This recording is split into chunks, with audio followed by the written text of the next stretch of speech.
Kashi or Varanasi is said to be the first place was born. It was the idea of like what if our story ended here.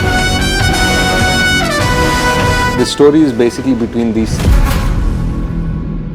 So Kashi or Varanasi is said to be the first place where civilization was born in this world, like by the banks of the river Ganga. That's written in a lot of our books and scriptures. It was the idea of like what if our story ended here, like if that was the first city, like what if this world now has only one city left and everybody in the world and all the resources and all the major conflict now happens here in Kasi. So that was the setting for Kalki, and now we are in a world where the most life-giving river, the Ganga, is dry, and people in Kasi are just living in just like a very brutal survival of the fittest sort of way. And above them towers the complex. Like maybe you guys have seen in the trailer or something, like this massive mega city sort of structure, like an inverted pyramid that is a kilometer into the sky.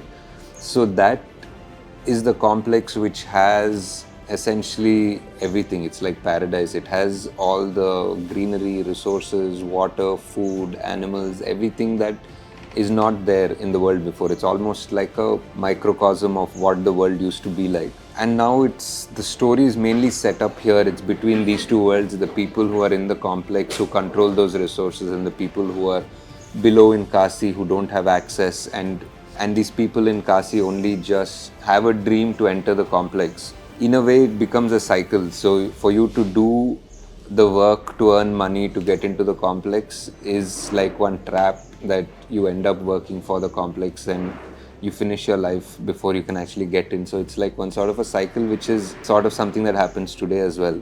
Apart from these two worlds, there's also a third world which we call Shambhala.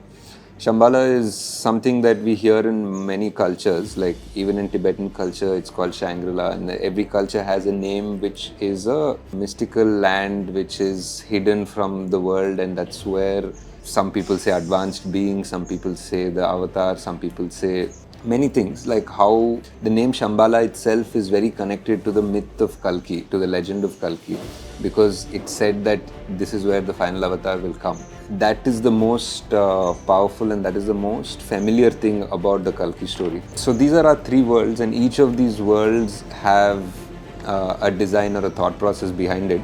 The complex people and the weapons and their vehicles are designed in a certain way because of what they have. People in Kasi are designed a certain way because of what they have. The world, there's money which is units, and they are bounty hunters who need these units to get their job done or to finish their aspiration to want to go into the complex.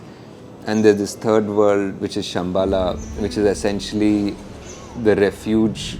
It's like a massive refugee camp in a way, like for all the religions and all the cultures that have been hunted down in this world by the complex. So they all needed a place to hide. The people in Shambhala are part refugees, part rebels, part the resistance who are fighting the complex.